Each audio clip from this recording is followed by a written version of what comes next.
I think for me, at least, maybe a theme that I've been driven home for me personally in the past year or two, and then one that is recurring with clients is around the idea of intentionality.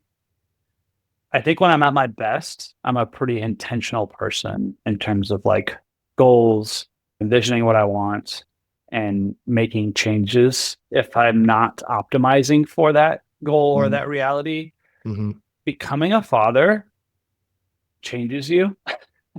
Yes. And I think there were plenty of years that I haven't been at my best. Like I've been survival, and it's been hard to feel like I'm the state as intentional in all areas of my life that need my intentionality. Mm-hmm. And in some ways, it has felt like a moving target where it's okay, I can be intentional in my career, but then at home, I'm just like existing. I'm lucky if I'm present. And Mm-hmm. some people say, oh, that's all they need is your presence. That is true. But I do think some intentionality around what to do with that presence helps. And I'm a huge believer in presence. I don't mean to downplay that, but I do Mm-hmm. think there's certainly some action that requires some intentionality as well there. Ladies and gentlemen, welcome back to the best podcast in the world, The Invested Fathers. And today I am so excited to be bringing on the show as a guest my good friend Justin Almas. Justin, how's it going, buddy? Great, man. Glad to be here. The Justin, best show ever. yeah, there has been such good memories with you, Justin, in earlier college years, way back when. We're getting old and it seems like it's getting farther and farther away at that college our time. I was even reminiscing, we met actually in this location that I'm recording in today, playing ping pong. I Just remember full circle. you definitely smoked me. I remember that too. Hey, Boys anyone down in local, South Carolina play ping pong on a different dude, level. open invite. Anyone want to challenge me to ping pong? I'm game. So thank you for that lead in. It was a cultural experience for me coming from California. Justin, go ahead and share with the audience a little bit about yourself, some of the career journey and what you're up to today. Sure. Spent most of my earlier years out of college in various forms of ministry and did some camp ministry. I was an adventure camp director for a little while. Really loved that. Went into local church ministry after that. Was training and apprenticing to start with church as a church planter. By the time my wife and I got out to Denver was to one, we're both from the West. And so we both really missed it and couldn't wait to get back out here. So once we decided that we were going to get married and pursue that, we were like, where is that going to be exactly? And we knew it wasn't going to be where we were. And so we narrowed in on Denver. The longer we were with the community that we were in, the more we didn't want to leave it. And so we pursued just staying there and being part of that church. And so I went through a candidacy process to become a pastor there. And so I was an executive pastor there for, I don't know, a little under 10 years or so. And so around 2022 was when, I'd probably say a couple years before that, I started to feel a sense of transition, like change, like something is moving, shifting. Some of that was with the ages of kids and thinking about school and what are we going to do with that and different kind of career stuff as well. So all these big questions that start popping up when you're mid 30s, depending on the ages of your kids. That is what catalyzed a pretty big shift for us in terms of where we lived. We moved from being down in urban Denver for over a decade to the suburbs, so like West Denver, Golden area. And then school for kids was a big part of that. And then for me personally, a career change. So I left my role as a pastor, which is all I had known for a long time was like leadership and ministry and running an organization. And I had almost a full year of a sabbatical to figure out what I wanted to do next. I felt like I knew more about what I didn't want to do Mm-hmm. than what I wanted to do. And most immediately, it was hanging out with my little girl. She hadn't yet started kindergarten, and preschool was tough on her. We knew that one of us, my wife or I, needed to spend some quality time with her before kindergarten. And so that was part of the motivation. And then we got through the summer.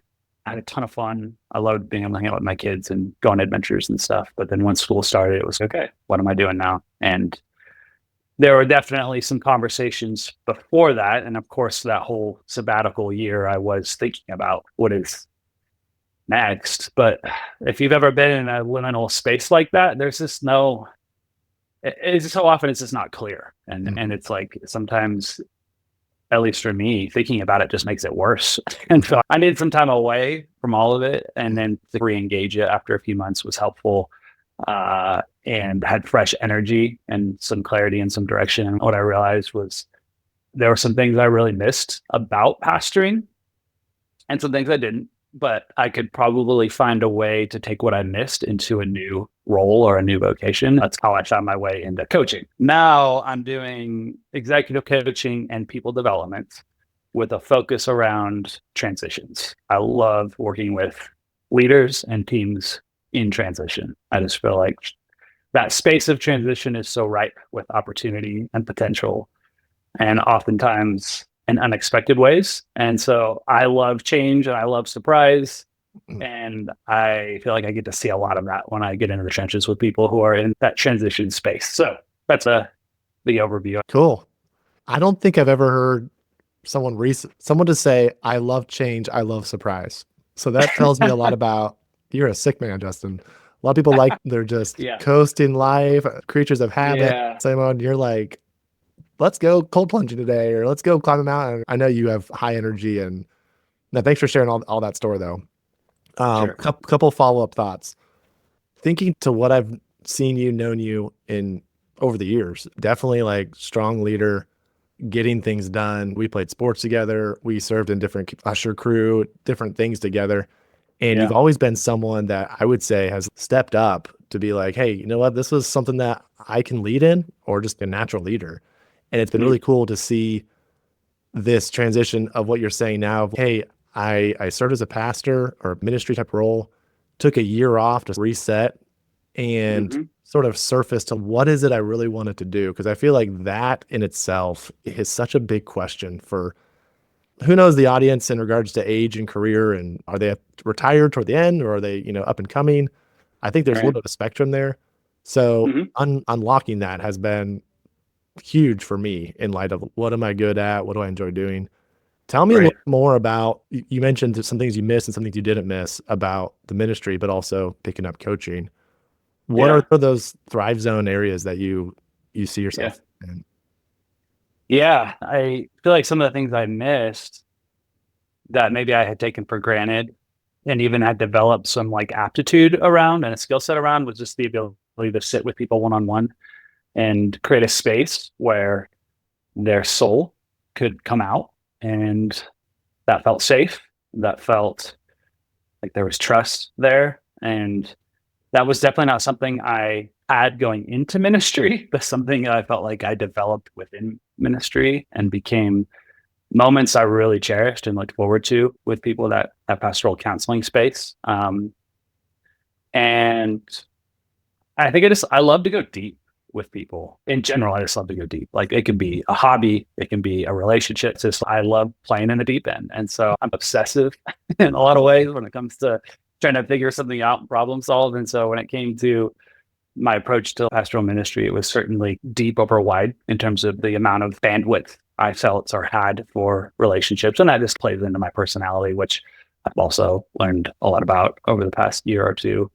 I think that is certainly one of the leave a role like being a pastor that has a lot of identity wrapped up in it, and then you lose it or step away from it. Mhm, And then who are you? What's left? If mhm, I'm not a pastor, I'm not a leader, I'm not a whatever, what am I? And so there was definitely some, looking back, you probably could call it a crisis. I don't know if I felt I was in crisis at the time. There was certainly a lot of grief and loss, but also a lot of hope and gratitude and excitement about what was in front of me. A lot of mixed emotions, a lot of tensions I felt like I was trying to hold. And that year was a lot of self discovery, a lot of soul searching. It's funny you mentioned the way you thought about me from our previous experiences back in college and just like the leadership and the mentoring and stuff like that. That part of me, and I had to find again, I think, because it was just kind of maybe certain things had gotten beat out of me. And mhm, I just was trying to I was very disoriented, I think is maybe the way I would describe it. And so I think when I had that space and I was in the emotional place to take inventory, that started to like bubble up again. Like when I Okay. would think about my story and my past and the roles that seemed to come natural, the way other people thought of me and the things that came naturally. And so that's how I felt confidence to move forward with coaching, looking to me for guidance or for leadership or for advice. And so maybe there's something to that. Like maybe I should listen to that. And so learning to live from a deeper place, not just in my head, was a big part of the journey that we could talk for hours about that. But Yeah. that's what comes to mind in regards to your question. Yeah. I realized there's just some things that I haven't been able to complete up to this point in my life, 36 years old, and mission, values, time management, self awareness in regards to like personality tests and different things. And Justin's been huge in getting me out of my little baby nest of figuring some of that stuff out. And it's been great. So it's cool just to hear the hardships that you faced resurfaced. This is really what I am enjoying doing. Yeah. Identity crisis. When I turned 30, I think I was like, what am I doing with my life? Well, like we get shaken up in different ways and we figure out what's important. Yeah. So Totally.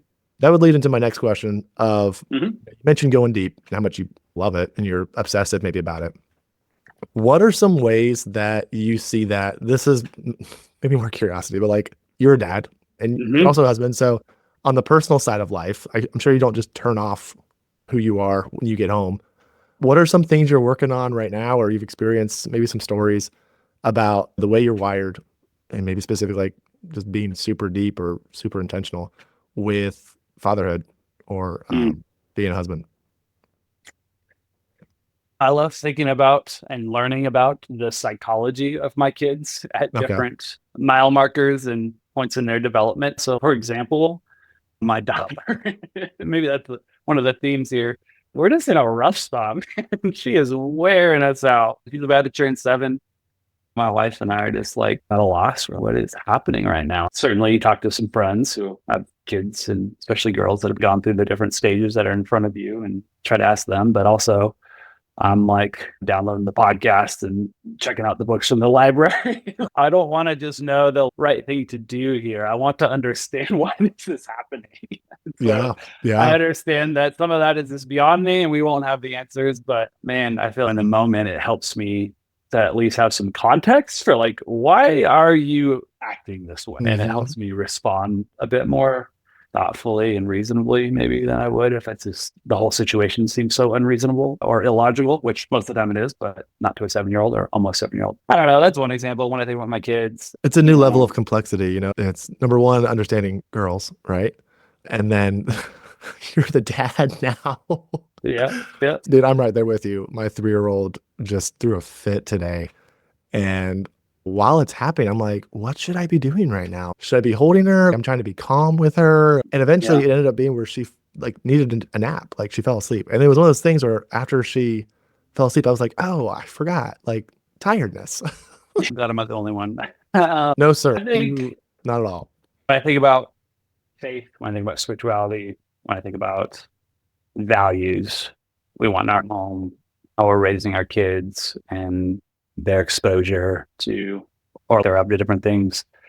That one feels complex and deep, I think, because there's certainly a lot that I want to pass on to them that was given to me.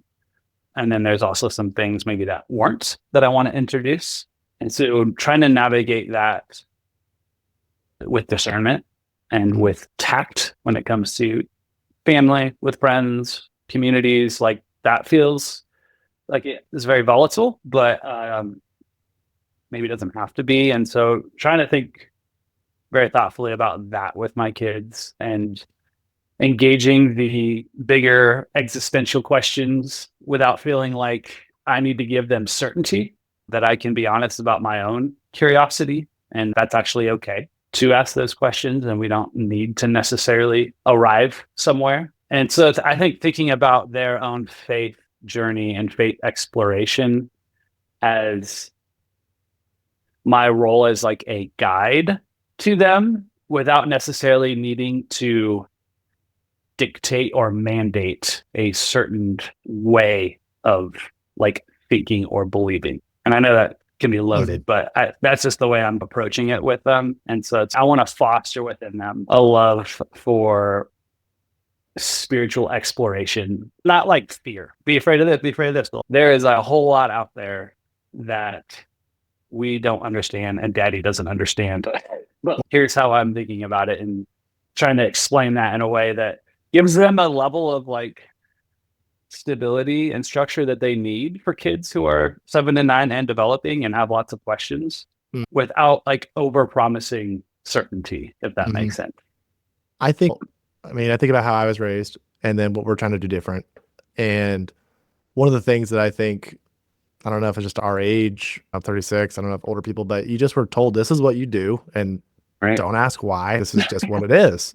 Right. And you dress this way and don't say these words and don't watch these Yeah. movies versus, hey, what is the thinking on like why you shouldn't do this or think this way? So it sounds like you're definitely forming a culture of I want you to think about the whys of Yep. why we do what we do. And the biggest thing you're probably teaching is just the way you're acting. So if you're someone who's very angry or not patient or not loving to your wife, like that message is going to be seen versus you just need to be just the idea of leading by example. Like I just put out Mm-hmm. an episode yesterday about this. And I think there is just such a connection with our kids, specifically younger. You said 7 and 9 are your kids right now. And they're just Mm-hmm. eyes wide open, ears wide open right now. But no, there's no way to control them though. And you can do Right. everything right and they can still act a certain way. But it sounds like you're doing a great Absolutely. job with laying that open, like that safe space of, hey, let's talk. And you know what? I don't have it all figured out either. Right. Right. Man, trying. Great job, dude. Let's see. Maybe I think I had said this a little bit earlier, and you touched on it in regards to being outdoors. But what are some fun pastimes? Best, I'd like to ask, what's the best part about being a dad for you right now? A little bit of a shift in the conversation, but anything Yeah. come to mind as like rather a fun story or something that you experienced recently that made it feel good? I love being a dad right now. This is awesome. Yeah. This comes to mind because my wife and I were doing some planning for this summer last night. And one of the things that was a highlight for me last summer was taking my son on his first backpacking trip, just him and I.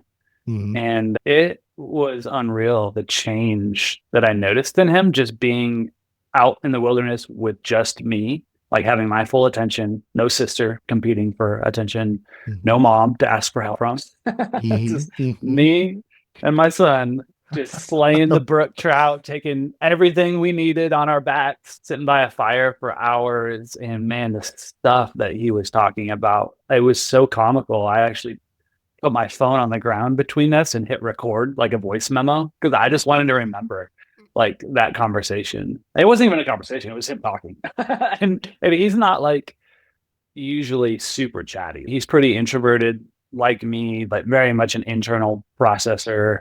So you really have to pull stuff out of him. Hmm. We got outside for honestly, I don't even know if it was much more than 24 hours, but he just had so many thoughts and the topics were far ranging. And so that has been fun because backpacking, camping, just outdoor adventure is a huge part of me and my Hmm. story, and it's a value of our family. And so to see him embrace it like that was really cool. And I really love just taking my kids along to do the things I love doing.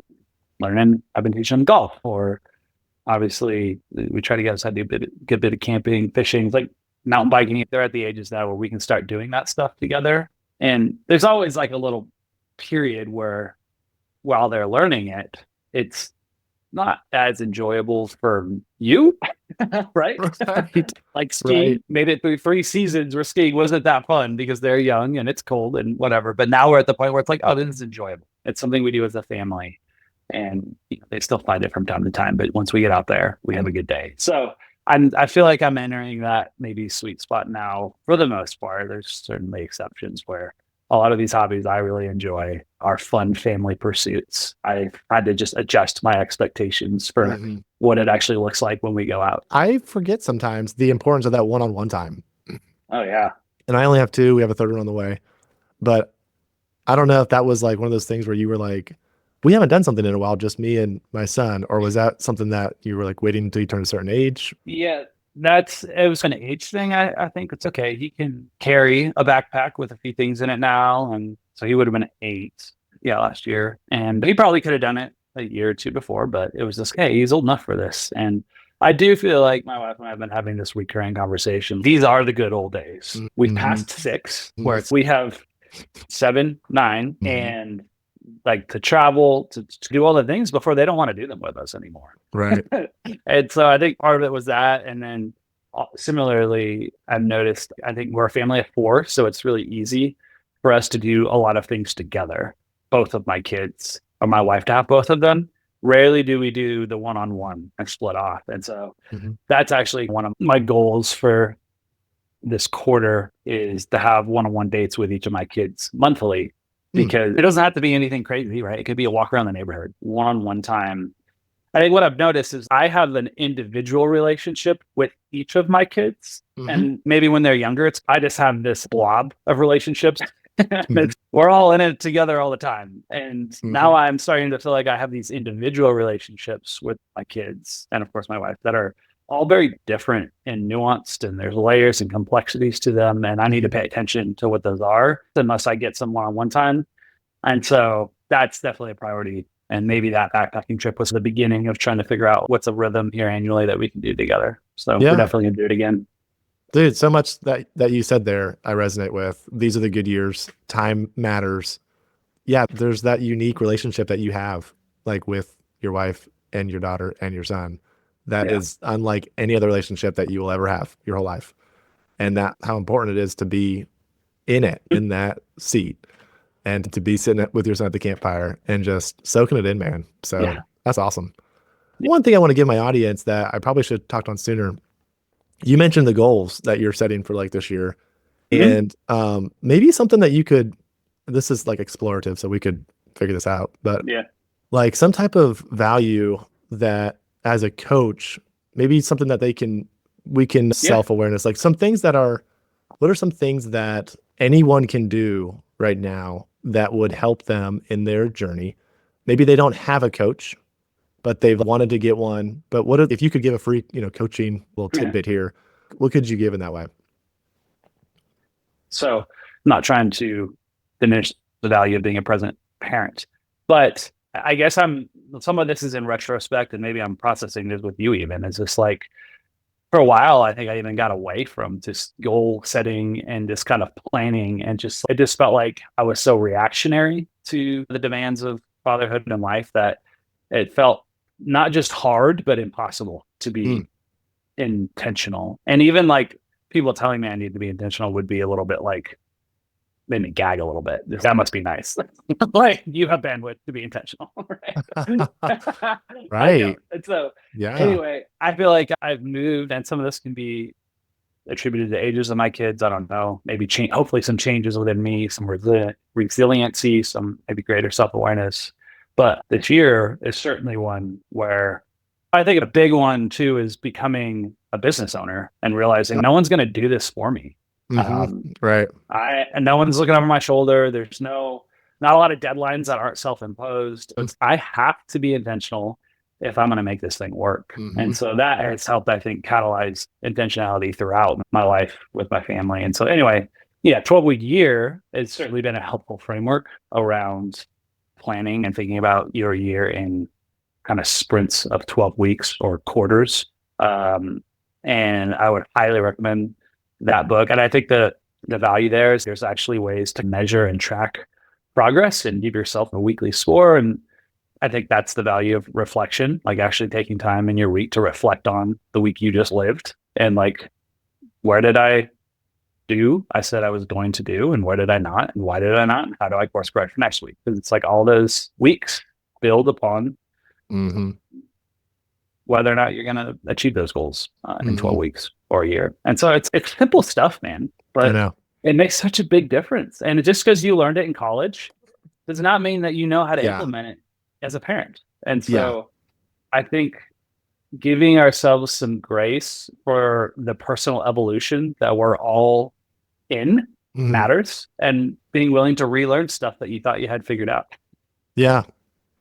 And to rehash a little bit of our coaching sessions, I'm a collaborator And I'm a believer that everyone has a collaborator inside them. There's a need there, even if it's smaller in some, but having Right. a coach or having someone that's checking in on you, or you mentioned that solopreneurian mindset, it's a real danger of just another week went by. What did I get done?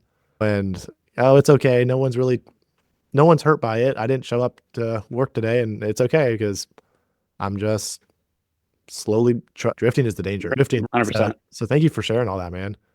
Yeah. So 12 week years, that book that you recommended, and that's something that I've Yep. actually set a goal for this Friday, which if I don't do it, then I'll have to tell my audience, but to get that 12-week plan figured out, because I love that, you have the 12 month and it's like just seems so hard to get that even wrapped around your brain to reverse engineer it. 12 weeks Hmm. feels a lot more manageable. Totally. Yeah. And more than likely, you're going to wait till October, November to really start hammering on those goals. On this podcast, we talked about a book called The Intentional Father. For anyone that's not listened to those episodes or has not heard of that book, excellent book. It does have a Christian author who gives, this is how I've brought my son from being a boy to a man. Hmm. And to me, it's never too early to start preparing yourself for that as a dad. Kids are Yeah. 7 to 9, but it will go fast. My son is 8 and he's growing taller. He's asking me different questions than he has before. There's still sides where he'll cry and to me show that he's a kid and innocent, and I love that. And then there's other sides where he's embarrassed or asks me these, questions about I don't know, girls or his body or something, and I'm like, okay, well, Yeah. like you're becoming right, There's more going on up there than I realized. right. So thank you for sharing all that, man.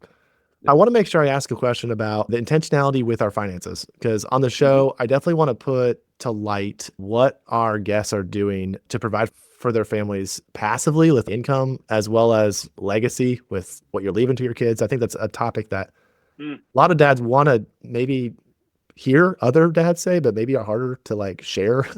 So I want to Yeah. create a space where at least we can hear what you're doing in that way. So would you give us like what are some thoughts you have in regard to investing financially to Mm-hmm. rather earn time or presentness, stress-freeness for your family? Mm-hmm. It's a great question.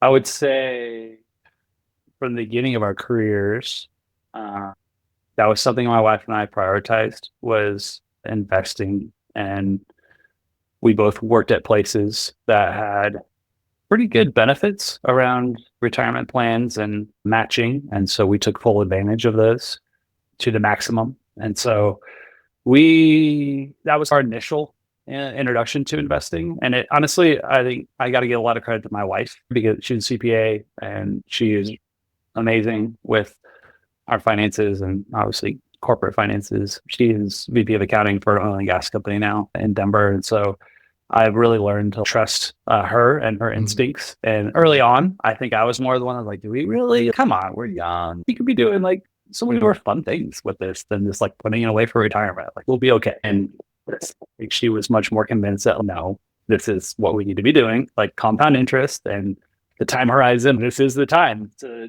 have some Mhm. delayed gratification. And sometimes we joke that we are quite a bit younger than a lot of our friends. A lot of our friends that have kids our ages are sometimes 10 years older than us. Mhm.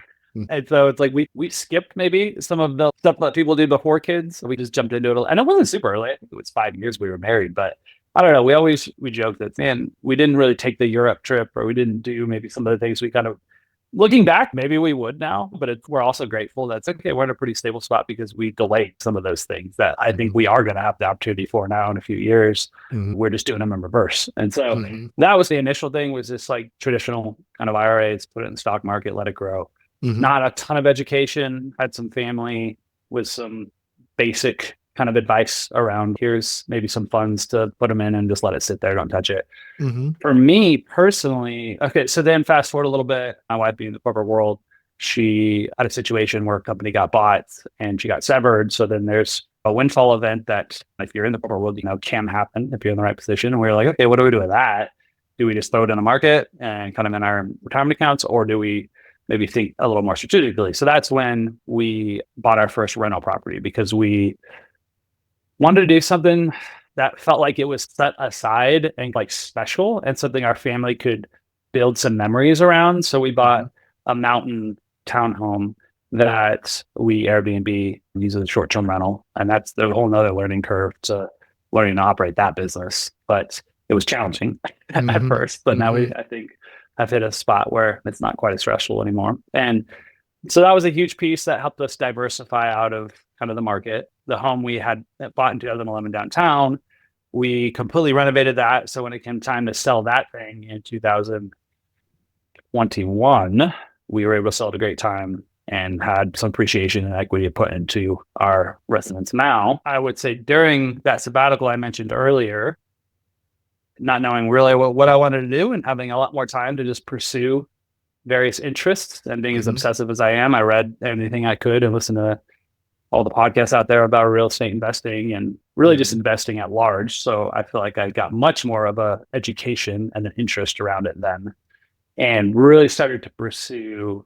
more rental properties. And that's how you and I connected, because you were posting stuff on LinkedIn. And you and I had some conversations around like passive versus active. Hmm. And I'm so much of a do it yourself person Hmm. that I wasn't willing to give up the returns of passive. I needed to do this myself before I trusted someone else to do it for me. And so I took months to explore various rental properties around the Denver area. And when it came down to it, it was really hard to make the numbers work. And I talked a big game around appreciation. Like, oh, I don't need cash flow. Like, it's all about appreciation, but I couldn't pull the trigger. And we Hmm. almost pulled the trigger on a fourplex and we got outbid. And I'm glad that didn't work out, because I'm not sure I'm cut out to be an operator as I've Hmm. learned more about Yeah. my personality and my values.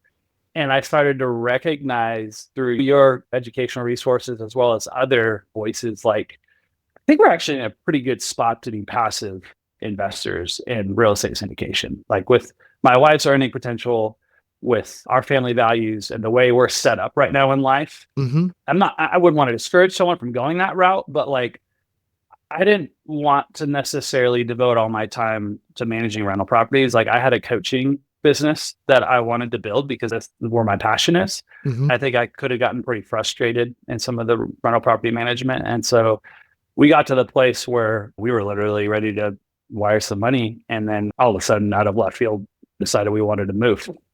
Yeah. So we're at, I've described it to you. We're currently in capital purgatory, because we're waiting for some houses to come on the market this spring, to maybe be able to relocate a mile away to a different neighborhood.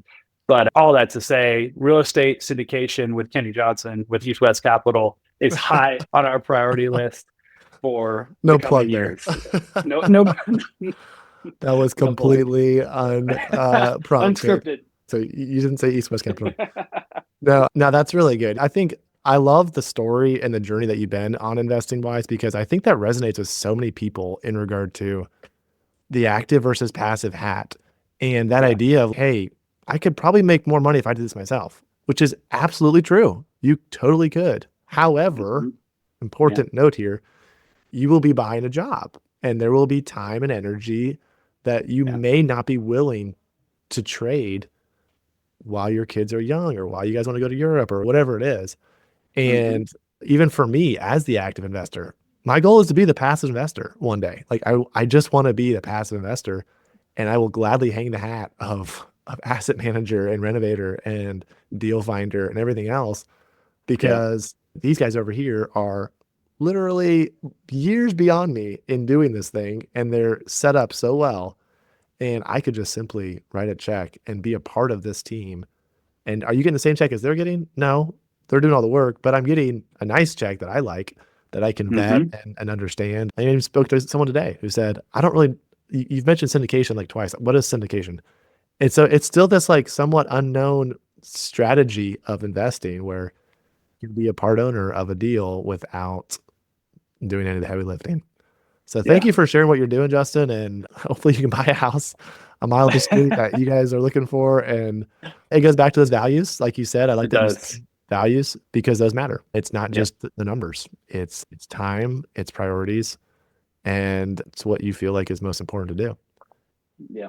Justin, we were just about out of time. If I didn't ask something that you wanted to talk about, or if you have a final takeaway, I'm gonna put you on the spot a little bit here. But anything you want to leave our audience before we sign out? Hmm. I think we talk a lot about the way our kids are changing as they're developing. It feels like every day is different and it's a moving target. As soon as you figure out one routine or rhythm, everything gets blown up because nap schedule changed or school schedule changed around summer, whatever it is. But we don't talk enough about how we're changing as parents, as fathers, and who we were when they were toddlers and who we are when they're in elementary and middle school. And so there's a lot of change happening all the time. I had a moment a few years back where someone just said to me, I think I was just externally processing what I was feeling and going through, and they're like, "You've changed." And I was like, "I have changed. Hmm. You have too." Like, I think we all have. I don't know why this is a surprise. And that necessitates other changes, I think. And it's that expectation that change is the constant. And it's okay that something stopped working and we need to be able to adapt and evolve. And so when I think about the way and how quickly my kids are developing and changing, that's easy to see. And then, but I don't always think about myself that way or have that expectation on myself. But it does free me to not be so hard on myself and so frustrated when I'm feeling frustrated or impatient or agitated or confused, because it is a moving target. And so when I think about my journey in parenthood and even just professionally and personally the last few years, that's been a huge thing, which is probably why I'm a coach now, helping people through change and transition. And Mhm. I love it. It's because it's become so familiar to me. Maybe I'm more comfortable in the place and don't expect it to change anytime soon. That's maybe that comes to mind when I think about fatherhood and just maybe life and where I'm at and where I see a lot of clients at right now, which is probably why they come to me for help. Yeah.